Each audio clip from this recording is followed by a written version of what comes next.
Our series begins with Bob, a beautiful and charismatic young woman who turns heads wherever she goes. Everyone who sees her becomes instantly infatuated.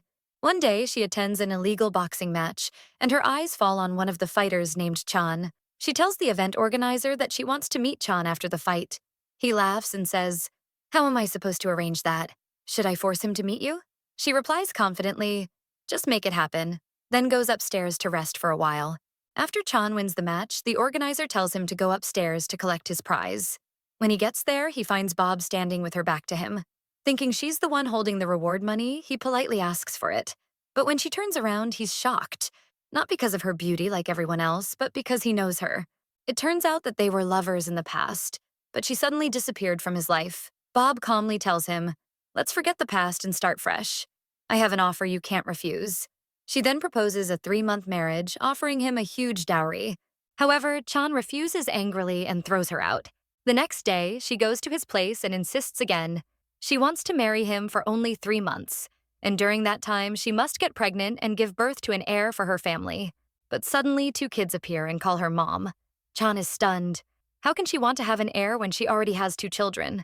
As she tries to explain, he cuts her off, saying her time is up, lifts her, puts her in her car, and tells her to leave. Of course, Bob doesn't listen. She grabs a microphone and announces her marriage proposal to Chan loud enough for the entire neighborhood to hear. The townspeople, seeing that she looks wealthy, start whispering that Chan will probably marry her just for her money, to pay for his sick mother's treatment. And indeed, that's exactly what's on his mind. He finally gives in and suddenly agrees to marry her. Overjoyed, Bob gathers her kids and they all drive off together. On the road, she remembers the doctor telling her that during her pregnancy, they'll need to draw her blood regularly to use it to treat her son, who suffers from leukemia. Later, she visits the hospital, where she sees Chan with his mother. Bob clings to him affectionately in front of the old woman, pretending they're already engaged. His mother is overjoyed. At last, her son will get married and give her a grandchild. A bit later, Bob meets her friend at the same hospital, who asks her if she told Chan that the kids are actually his. Bob shakes her head and says, his life is already unstable and falling apart. He can't handle knowing about his children right now. And just as their conversation ends, she runs into... A jealous woman sets her sights on Chan and finds out about their marriage. She tells Bob to forget it. Chan will never marry someone who already has 2 children of unknown paternity. Just then, Chan arrives and shocks the woman by announcing in front of her that he's ready to marry Bob tomorrow. The jealous woman flies into a rage, but that isn't enough for her. She pulls out a pen and scratches Bob's face. Bob and Chan go sign their marriage contract, and the next day, Bob buys a new house in his village for them to live in. When the villagers learn about it, they come to confront her. They remember the money Chan had left to pay for his mother's treatment and assume Bob stole it. Chan defends her, saying she bought the house with her own money, then ejects the villagers and tells them to mind their own business. That night, he watches the children running away from their mother to avoid bathing. He notices how much they resemble one another and wonders briefly whether they could be his children. He dismisses the thought and orders the kids to obey their mother, which they do to the letter. Bob tries to get the children to bond with Chan because she wants to become pregnant as quickly as possible, but Chan is reluctant. He's still not used to being married. He keeps avoiding her. Exhausted from chasing after him, she slips and falls into the water. Chan carries her back to the room and finds that she's caught a cold. He gives her medicine and, because of necessity, begins to care for the children himself, even taking them to school. Out of curiosity, he asks them about their father. They tell him they've never seen him and know nothing about him. Chan is surprised that she's carried the burden alone all these years. By chance, 2 strange-looking men see him with the children and report to their boss, a man named Hai. At that moment, Bob's phone rings. She hears her children's voices begging her to come rescue them. And then a man's voice instructs her to come to a certain place at night with money if she wants her children back. Terrified, she gathers the ransom they demand and calls Chan, but he doesn't answer. He's at the hospital with his mother, and the girl who admires him is there with him. One of the gang members who kidnapped the children calls the girl who loves Chan and asks for her help. She agrees. When Bob reaches the gang's hideout, she discovers the children aren't there. The voice she heard was manipulated. She tries to run, but they capture her. At that moment, Chan arrives and demands they release her. He knows their grudge against him began the night he won the match. They'd lost money betting on him, and he refuses to let anyone go until he fights them again to restore their honor. To protect Bob, he agrees to their terms and endures a beating from the boxer called Monkey. Hai taunts Bob, saying Monkey will keep pounding Chan until he dies. Bob stabs Hai with a pen, screams and shouts encouragement to Chan so he will rise up and defend himself. Chan, who hates losing in front of her, fights back fiercely. Hai tries to get close to Bob, but Chan leaves the ring, strikes Hai, and pulls Bob by the hand to escape. The gang chases them. Chan tells Bob to run while he delays their pursuers. Bob calls her friend Vivi and asks her to bring many men to help Chan. Meanwhile, the girl who loves Chan has learned what happened and brings her friends and the villagers to assist. A man appears who seems to know Bob. When he finds her alone in danger, he walks her home and even stops by Vivi's place, taking the children in for safety. Chan is able to fight off the gang. The girl who loves him tries to get close again, but he pushes her away. Her blood stains his arm, and when he returns home, she is there with him. And they see. Bob is standing with her friend, who turns out to be her ex-boyfriend. When she notices the lipstick mark on Chan's arm, she immediately misunderstands the situation. Her ex tells her that if he had known her life had fallen apart like this after he left, he never would have walked away from her in the first place. Chan is clearly irritated by his words but restrains himself for the children's sake. The little girl then asks her mother's friend to let Chan carry her instead because she likes him more. Chan smiles, lifts her and her brother, and puts them to bed. Then he turns to Bob and says coldly, "You've got 30 seconds to make your boyfriend leave." Bob tells her ex that Chan isn't a bad man. In fact, he's the one who's been protecting her. Then she politely tells him to leave since it's late and the kids need to sleep. After he goes, she helps Chan by cleaning his wounds. While treating him, Chan suddenly asks about the children's father, but Bob refuses to answer. When she sees the scars on his back, she asks where they came from. Chan flashes back to his past, the gang that used to beat him when he refused to join them, even though he sometimes stole their money. Clearly, life was hard for him back then, which is probably why he'd once left Bob. But he keeps silent, unwilling to explain. The next morning, Chan asks Bob to meet him at 4 p.m. on the boat where he used to live. She goes to meet him and he asks, "Why did you marry me? Your ex still seems to love you." If you'd gone back to him, he wouldn't have refused. Bob answers firmly, "We're married for only 3 months." "I don't owe you any explanation or justification," Chan presses. "Then who's the father of your children?" Again, she refuses to say anything. There's a pause, a quiet, romantic moment between them as they stare into each other's eyes. But then the jealous blonde woman spots them and mutters, "Oh no, not this again." In an instant, she gathers the kids and all their friends and storms over to the boat, pretending to organize a cheerful barbecue party. She invites Chan and Bob to join. Bob stays quiet and withdrawn during the gathering, but deep down, she's happy to see her children playing so closely with their father. When she notices grilled food being served, she warns Chan not to let the kids eat it because one of them has a severe allergy. Chan dismisses her warning, thinking she's just being an overprotective mother who won't let her children eat anything from outside. He lets the boy eat freely. When Bob sees this, she panics and scolds Chan furiously. Chan, confused by her reaction, insists that the boy looks fine and tells her she needs to let the kids experience things. They're still young. Bob becomes angry and tells him to stay away from the children and stop acting on his own. The next morning, they wake up practically hating each other, exchanging cold, challenging looks as if one of them is about to explode. At that moment, Vivi calls Bob and tells her that Chang, her son, is in the hospital. Terrified, Bob rushes there without saying a word to Chan. When she arrives, Vivi reassures her that the boy will be fine and that his allergic reaction is already improving. The doctor will come out soon with an update. Then the doctor appears, and it's none other than Tang, Bob's ex-boyfriend. He reads the reports and realizes that Chang has leukemia. In that moment, he finally understands. Bob married Chan so she could get pregnant and use the baby's blood to treat Chang, since the new child's blood, coming from Chan, would be a perfect match for her son's. Tang is hurt and angry that she went through this whole ordeal without telling him. He reminds her that he's a doctor. He could have found a donor instead of all this deception, but Bob tells him it was her choice. She knows exactly what she's doing. While they're talking, Bob suddenly notices Chan standing behind them, having followed her to the hospital. She doesn't want him to learn the truth about his son's illness, so she quickly asks him to leave. But Chan has already overheard part of the conversation, enough to make him believe that Tang is the children's real father. Chan becomes furious with Bob, believing she only used him as a tool to make Tang jealous. Enraged, he grabs her and takes her home, determined to spend the night together just as she once wanted. But when he approaches her, Bob becomes frightened and quickly explains that this isn't about Tang, that Chan completely misunderstood her intentions. He tries to believe her but can't hide his hurt. He leaves, deeply upset.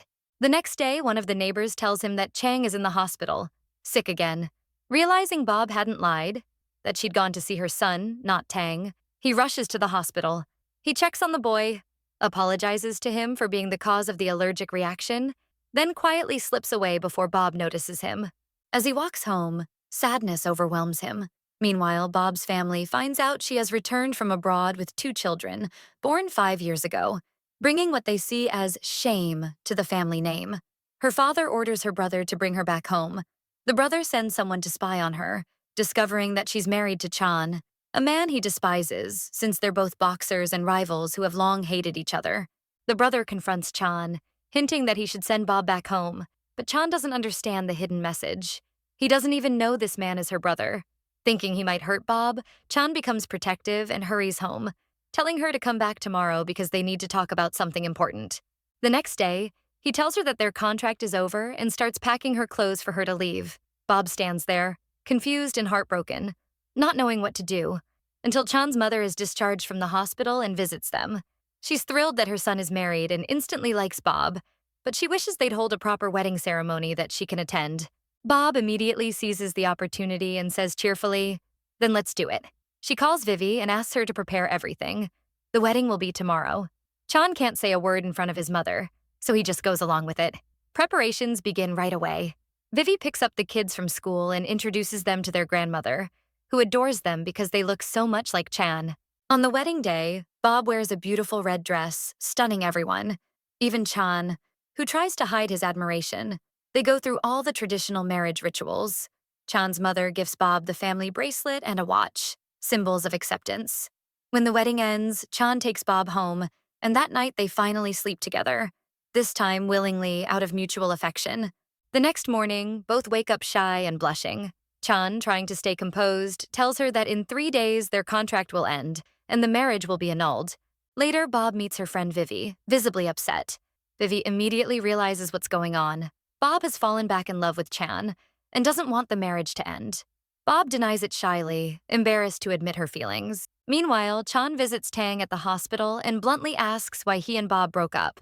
Tang says that her family refused to let him marry her.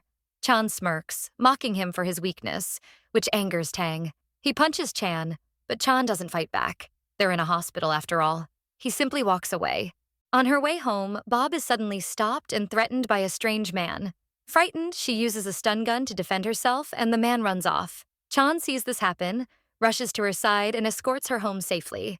Realizing her brother was the one who sent the man, Chan goes to confront him. Her brother then tries to recruit Chan back into underground boxing, offering him a deal: fight under his management in fixed matches, where whoever pays more wins. Chan refuses, disgusted by the corruption, saying he'll never take part in rigged fights. Before leaving, the brother gives him 1 day to think and threatens him, hinting at harm to Bob if he refuses. The next day, Chan kidnaps him in a fit of rage, driving at top speed to scare him. Terrified, the brother confesses that he's Bob's brother, begging Chan to let him go. Chan is stunned by the revelation, momentarily frozen, unaware that the brother's gang has tracked them down. They arrive, free the brother, and beat Chan brutally before leaving him behind. He returned home and gave back all the money he had taken from Bo, then threw her out of the house completely.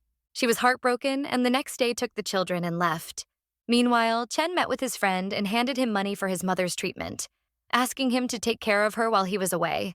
He told him that he was going to work for Lai, not for money, but to protect Bo from her crazy brother. The next day, the internet and news outlets were buzzing about a new wrestler who had joined Lai's team, and they shared photos of Chen. Bo saw them and immediately realized that her brother was behind it. She went to confront him and demanded to know what he had done to Chen that forced him to work for Lai. Her brother just laughed and told her to stop being naive. He said, "Do you even know what connects us? What do you think I have over him?" She didn't understand what he meant, so he leaned closer and said, "Because he loves you. He gave up everything and came to me, just to protect you." Then he revealed his plan. Chen would be forced to fight that night until he was beaten to death, so that the media and internet would explode with attention, earning Lai a massive profit. Bo was horrified. She tried to call Chen to warn him, but he didn't answer, so she rushed to find him.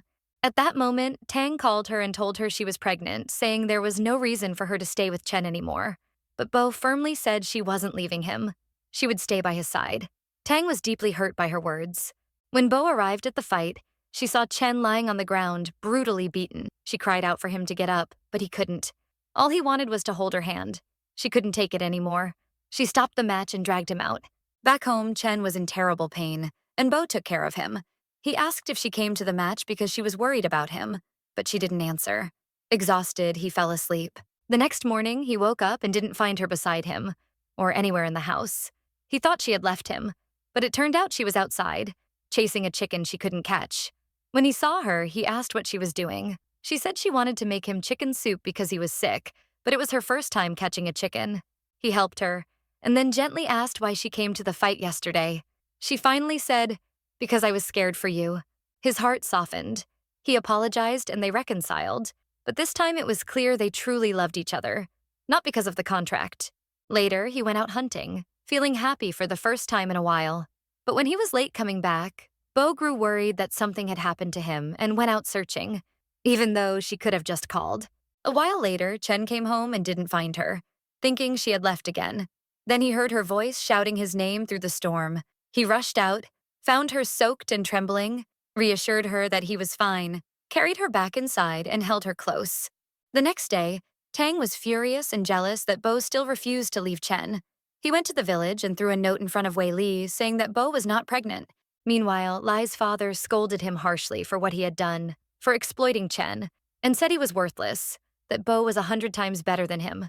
That made Lai furious. Out of jealousy and revenge, he declared war on Bo. He sent reporters to her house, and they crowded around, asking why she married Chen, especially since he had once claimed that her family was behind the doping scandal that destroyed his career. But Bo stood in front of the cameras, calm and brave. She told the reporters to stay out of her private life and sent a clear message to her brother. She knew he was behind everything, and she would never let him ruin her life again. Chen, standing beside her, publicly said that he loved Bo and that her family's past had nothing to do with their relationship. He said nothing could affect their love. The news spread everywhere. Even Chen's mother heard it. When she found out that Bo came from the same family that had destroyed her son's career, she was deeply hurt and angry. It was clear she was starting to turn against Bo. A short while later, she couldn't handle the stress and fell ill. Wei Li went to get her medicine, but while searching, she found Chen and Bo's marriage contract. She secretly took a photo of it and posted it online. When Bo and Chen returned home, they found out that Chen's mother had discovered the truth. She was furious and exhausted, yelling and even slapping Chen, accusing him of not knowing what's good for him. He tried to make her understand that Bo had done nothing wrong. She hadn't even known about the doping scandal until recently, but his mother refused to believe him. She insisted that he leave Bo immediately. Soon, their marriage contract spread everywhere online, and his mother saw it. Chen explained that, yes, at first it was just a paper agreement, but now they truly loved each other. And Bo was pregnant with his child. That's when Wei Li pulled out some documents proving Bo wasn't pregnant. She claimed Bo had faked her pregnancy test and tried to destroy the papers, but Wei Li had found them by accident. Chen's mother was so shocked that she collapsed. Bo ran out of the house in tears, and Chen couldn't reach her. People in the village began following and attacking her. Tang arrived and helped her escape, but Bo refused his help, telling him not to come near her again. She knew he was the one who had forged the fake papers and given them to Wei Li. Meanwhile, Chen discovered that his mother had only pretended to be sick to stop him from going after Bo. He tried to leave to find her, but Wei Li blocked his way. When he realized she was the one who leaked the marriage contract online, he scolded her harshly. She panicked, unable to explain herself, so he walked away, determined to find evidence to clear Bo's name. Bo, on the other hand, went to see Faye and started searching for proof that Lai had been the one who planted the drugs on Chen. They discovered online that Chen had been asked to provide a urine sample during the doping tests, and after submitting the first one, he was told a few days later that it had gone missing and they needed another. The second sample was the one that supposedly tested positive, meaning someone had tampered with it. They began searching for a way to find the first sample or a witness to what happened. During their search, they learned that Chen's former coach was now being investigated for bribery. Bo realized he must have been corrupt from the start. Most likely, Lai had bribed him to steal the first sample and tamper with the second. She went to him and offered a huge sum of money in exchange for his confession against Lai, or for returning the first sample if he still had it. She promised not to reveal his name. He agreed and gave her the original sample. Bo was finally able to prove Chen's innocence and expose her brother's crimes. Overjoyed, she called Chen to tell him the good news. But before she could finish, Lai's gang surrounded her, planning to kidnap her. Chen arrived just in time. He convinced the gang that it was pointless. Lai was about to be arrested, and they wouldn't get paid. They backed off and left. On their way home, they saw news reports showing reporters chasing after Lai as the scandal broke wide open. Faye arrived with the children and asked Bo when she planned to tell Chen about them. Bo said she would wait until Chen's mother accepted her. She wanted to surprise them both together. Meanwhile, Chen's mother was watching TV when Bo's father appeared publicly apologizing to Chen for what his son had done, admitting he had known nothing about it.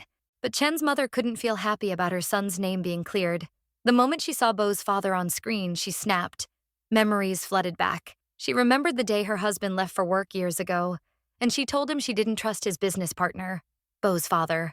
But her husband had reassured her, saying everything would be fine because he trusted his friend. By the end of that day, her husband's body was found lying dead outside their home, delivered there by men who worked for Bo's father.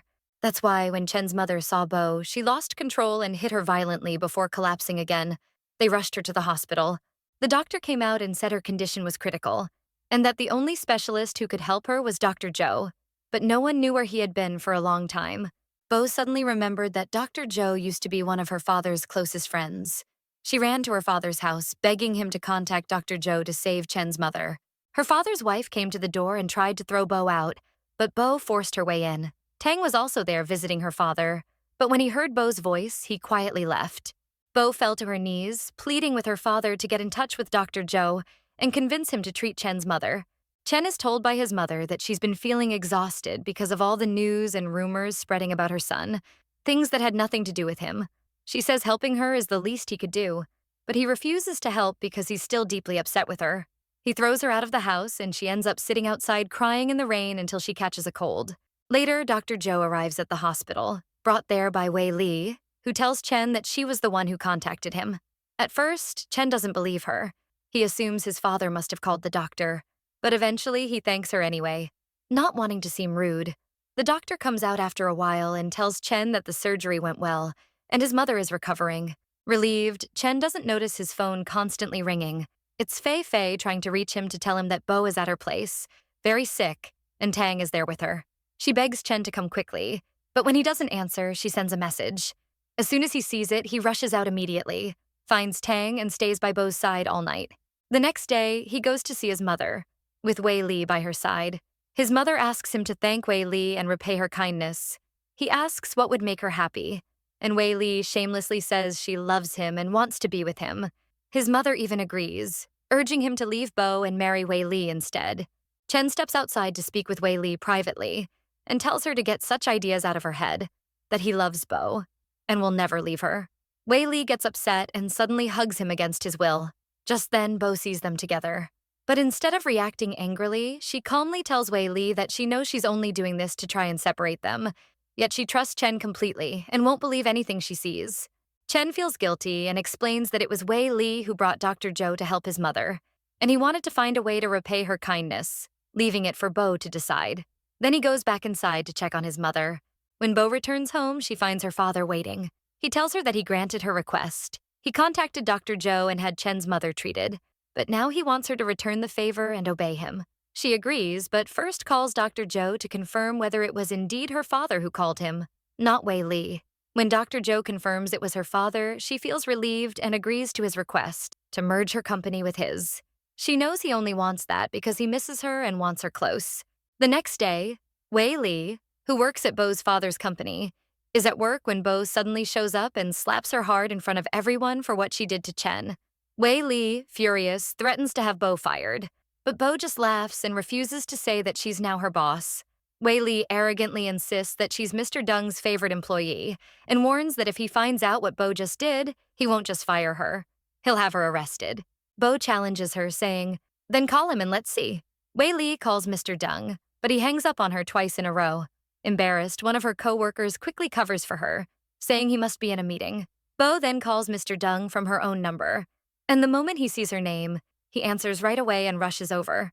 As soon as he arrives and sees Bo, he pushes Wei Li out of his way. Naively, Wei Li asks him to remove his father from the company, but he cuts her off sharply, saying if she doesn't stop talking, he'll personally fire her himself. Then he announces that Bo is now their new manager, and everyone must show her respect. He even asks Bo whether she wants him to fire Wei Li immediately, but Bo decides to simply warn her instead, satisfied that she's reclaimed her dignity. Unfortunately, Bo's happiness doesn't last long. Soon, shocking news spreads everywhere. Reports claiming that Bo is engaged to Tang. The rumor blows up across all media outlets. Chen and his mother see the news, but he refuses to believe it until he hears it from Bo herself. Meanwhile, Bo confronts her father, furious about what he's done. He tells her it was one of the conditions for helping Chen's mother, since her treatment isn't fully complete and they still need Dr. Zhou. He even threatens her that if she doesn't agree, he'll destroy Chan's career and break his arm so he can never fight again. She feels stunned. She has no choice. She's also forced to leave her house and return to the family home. Tang meets her and tells her he will live with them to supervise his son's care. She leaves furious and helpless, not knowing what to do. The press chases her everywhere. When she sees Chan approaching, she's compelled to pretend in front of the cameras that she really is engaged. He tries to catch up, but she drives away. He can't follow because her father wants to speak with him. That's when Chan realizes her father must have arranged the engagement. Her father confirms it, telling Chan the whole story from the start, that he was the one who contacted Dr. Zhou when she begged him, and he offers Chan a deal: stay away from her in exchange for a company position and treatment for his mother. He lets Chan think it over. Chan then goes to find Bo and tells her that no matter what happens, he'll stay by her. She doesn't have to listen to threats. She shocks him by saying she's accepted after much thought. She believes Tang is the best choice for her children and that love isn't everything. She leaves him weeping and wounded by her words. At that moment, Wei Li is at Chan's house helping his mother. There she finds a photo of Bo's father with Bo's father's partner, and Chan's mother tells her that this man was responsible for the death of Chan's father. Wei Li calls Chan and urges him to return home immediately, saying his mother wants to leave. Chan goes back and Wei Li drops the photo in front of him. He recognizes the man in the picture as the one behind his father's death, though the man looked young in the photo, so Chan isn't sure who he is. Wei Li tells him the man is the owner of the company where Bo works. The same picture hangs there. Shocked, Chan takes the photo and goes to that man's house. Bo's father didn't know Chan was his son. When he hears Chan's story and sees the picture, he asks his assistant to verify it. Once confirmed, he tells Chan he will speak to him as soon as he's certain Chan is indeed his son. In the meantime, Chan stays overnight at Bo's father's house, drinking, which Bo sees. She assumes he's there on her behalf and tries to send him away before her father sees him. Chan leaves because he can't stand being in their house. The next day, they confirm he is not a liar. Bo's father signs legal papers transferring half his property to Chan, a deed from Bo's father, and tells his lawyer to cancel the agreement with Tang's family, reconcile Chan and Bo, and let them live at his house.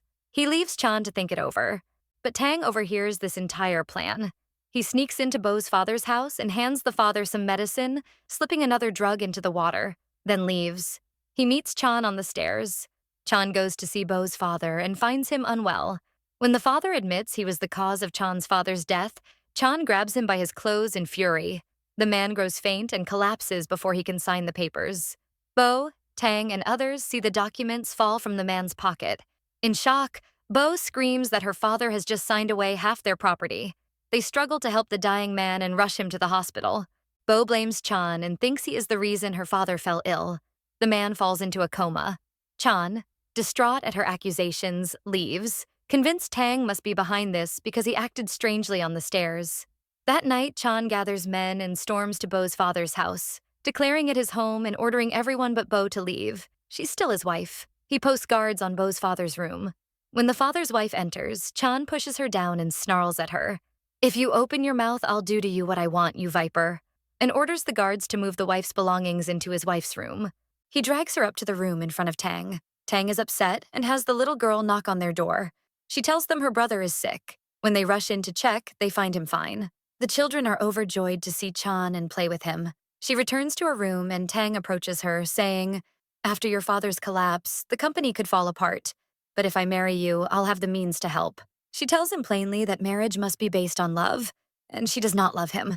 Chan overhears and is secretly thrilled. He pushes Tang aside, passes him, and goes into Bo's room to sleep there. When Tang tries to stop him, Chan replies, "She's my wife. I can come and go as I please," and slams the door in his face. They sleep on the floor because the children are beside her. Later, Chan goes to check on her father and tells his friend who's watching the room to be careful. Someone will try to get rid of him. Tang hears this because he planted a listening device in the room. Before Chan leaves, he notices the device and calls Bobby, asking her to come to the house to confirm that Tang is behind what happened. Tang tells Chan it doesn't matter whether he knows or not. What matters is there's no proof. Bo is standing there overhearing, and she asks herself why Tang would say that.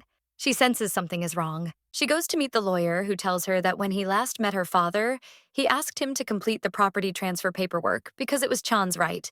He hadn't noticed any sign of illness in her father. Then Tang came in and gave him medicine. Bo begins to suspect that the medicine Tang gave might be the cause of her father's collapse. She grows afraid of Tang and keeps him away from her children. He appears before her behaving oddly and speaking strangely, frightening her, so she smashes a bottle to defend herself. He calms down and promises he will do his duty and find a donor for her son to prove his sincerity. Chan, overhearing, learns the boy has leukemia and promises to find a donor quickly. Distressed by recent events, Bo goes to her father's house. She feels his hand move and rejoices, calling the doctor and Tang. As soon as Tang realizes this, he decides he must kill her father so that, if he wakes, he won't stop Tang from marrying her. That night, the power goes out.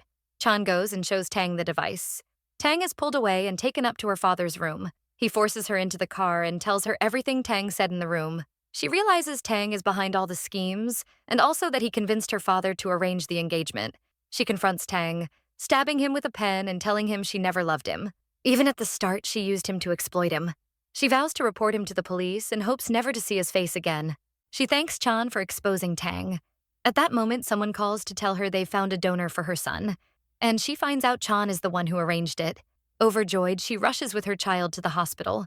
Meanwhile, we learn her brother is on the run, never went to prison, and colluded with Wei Li to take revenge. When Bo leaves the hospital, her son has disappeared. Wei Li appears and tells her where she last saw him, but it turns out to be a trap. Bo is kidnapped, and she discovers Lai is behind both her abduction and her son's disappearance. Lai calls Chan and says, "Your wife and child are with me." Chan races to him and finds them tied up in the car. Knowing Lai wants his company shares, Chan gives him all the property he inherited and begs him to release Bo. Lai agrees, but before he leaves, he locks the car, sets it on fire, and Chan tries to smash the glass to free her. Tang arrives just then, and Tang, having learned what happened, rushes to help. Together, he and Chan manage to pull Bo out of the burning car, but she's badly injured and must be taken to the hospital. They bring her and the boy there immediately. At the hospital, a nurse tells them the child needs an urgent blood donor, but it must be someone who isn't a family member. Chan steps forward to donate, but Tang stops him, saying, "You can't. I'm his real father." Shocked, Chan freezes, his body collapsing to the floor as he struggles to process what he's just heard.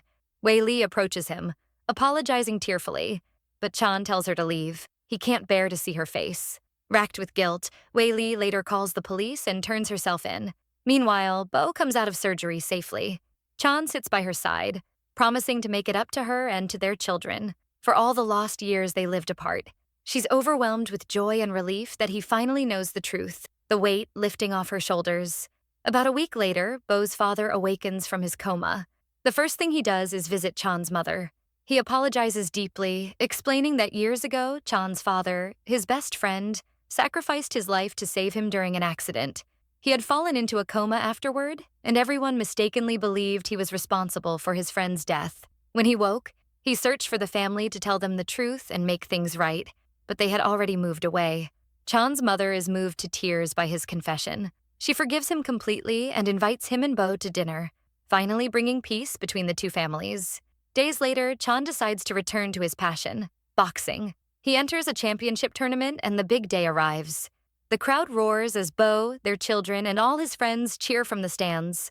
His opponent is an international champion, stronger, faster, and more experienced, but Chan fights with heart. The match is intense, and against all odds, he defeats him with a knockout punch. As the bell rings, the children run into the ring, shouting, "Dad! Dad!" and embrace him. Chan smiles, tears in his eyes, and tells them the truth. "I am your real father."